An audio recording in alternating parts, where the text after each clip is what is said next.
Assalamualaikum warahmatullahi wabarakatuh.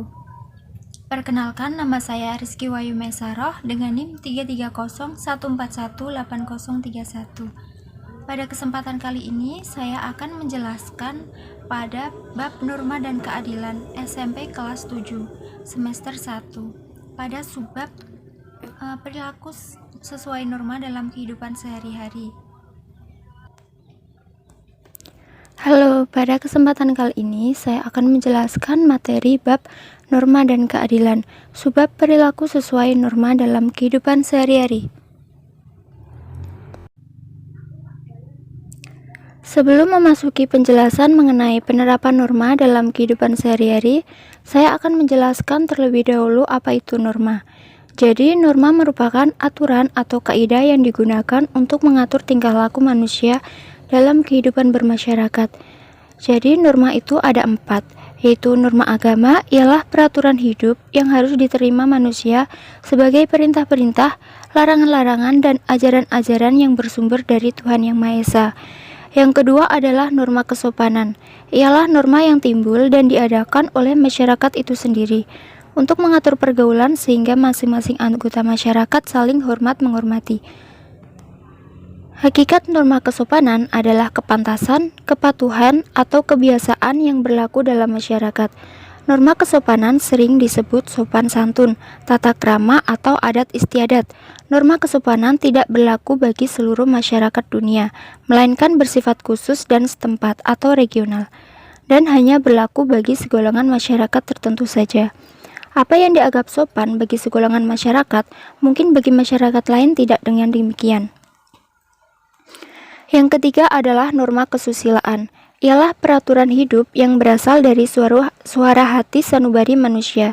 Pelanggaran norma kesusilaan ialah pelanggaran perasaan yang berakibat penyesalan.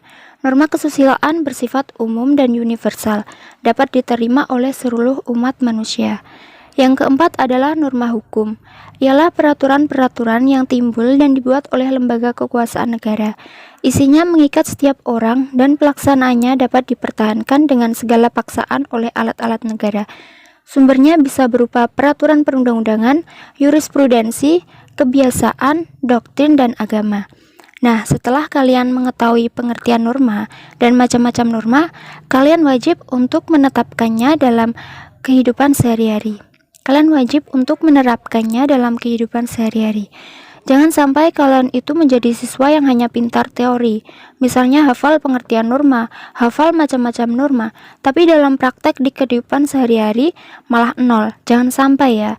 Justru yang paling penting adalah kita itu dapat mengamalkan ilmu yang sudah kita dapat. Maka dari itu, setelah mengetahui dan mempelajari norma, kita wajib mengamalkannya dalam kehidupan sehari-hari. Nah, yang selanjutnya contoh dari penerapan norma dalam kehidupan sehari-hari. Contohnya banyak sekali ya. Yang pertama, norma agama.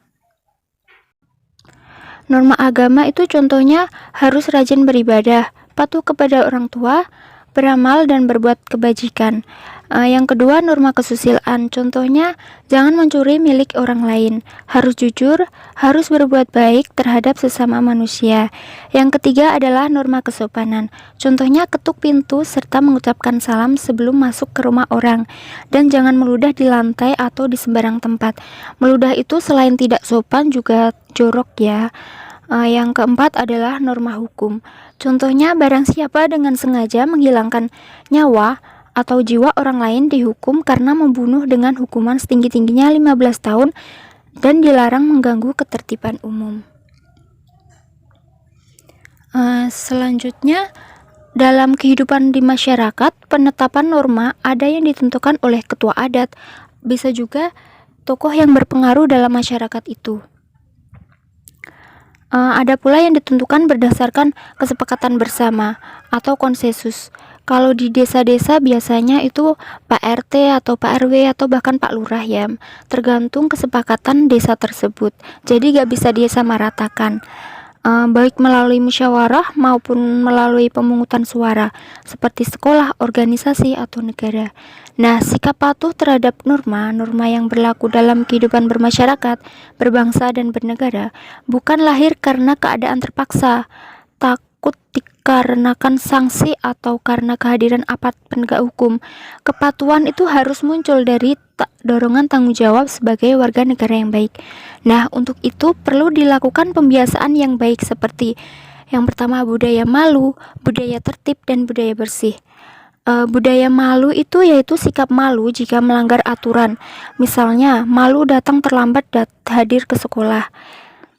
Yang kedua itu budaya tertib, yaitu membiasakan bersikap tertib dimanapun kalian berada. Misalnya mengikuti antrian sesuai dengan nomor antrian. Jangan nyerobot ya, karena itu sangat tidak sopan dan sangat mencerminkan kalau orang itu tidak berpendidikan. Yang ketiga adalah budaya bersih, yaitu sikap untuk berkata dan berperilaku jujur dan bersih dari tindakan-tindakan kotor. Misalnya tidak mencontek ketika ulangan atau ujian. Nah, yang selanjutnya itu ada beberapa faktor penyebab kesadaran terhadap kepatuhan pada norma-norma dalam kehidupan sehari-hari itu masih rendah, yaitu yang pertama faktor pribadi, yaitu berkaitan atau sifat dan karakter dalam diri sendiri yang belum memiliki kesadaran berlaku taat aturan.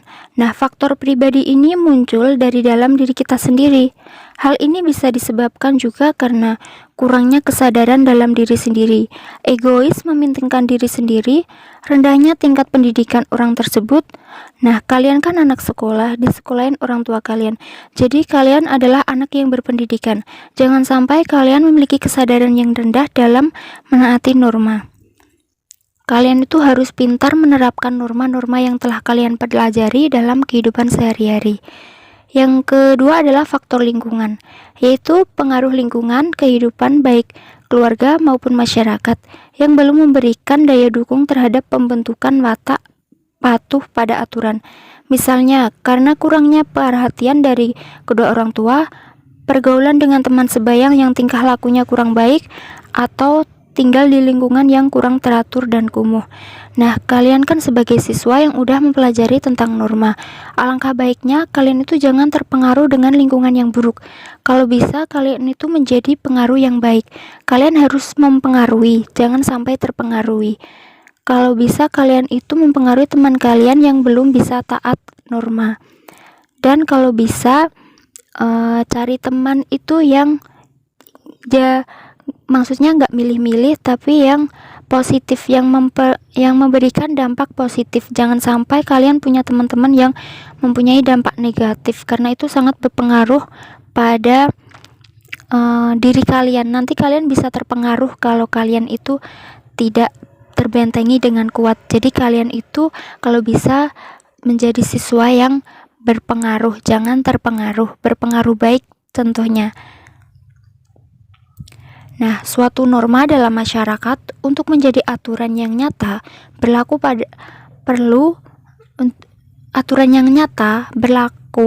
perlu melalui proses sosialisasi.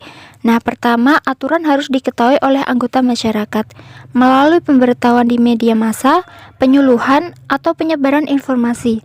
Selanjutnya, peraturan akan diakui oleh anggota masyarakat.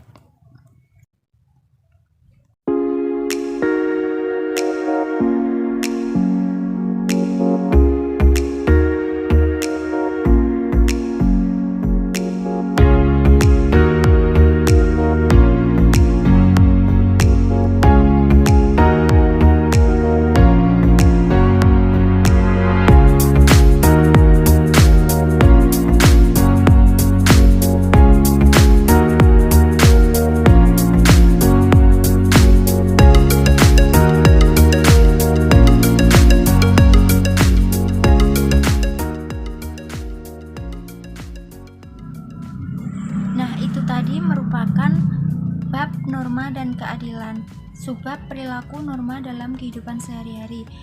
Nanti apabila ada pertanyaan silahkan ditulis pada WA group lalu dikirimkan ke WA group, atau bisa langsung dikirimkan pada WA saya. Wabillahi taufiq wal hidayah. Wassalamualaikum warahmatullahi wabarakatuh.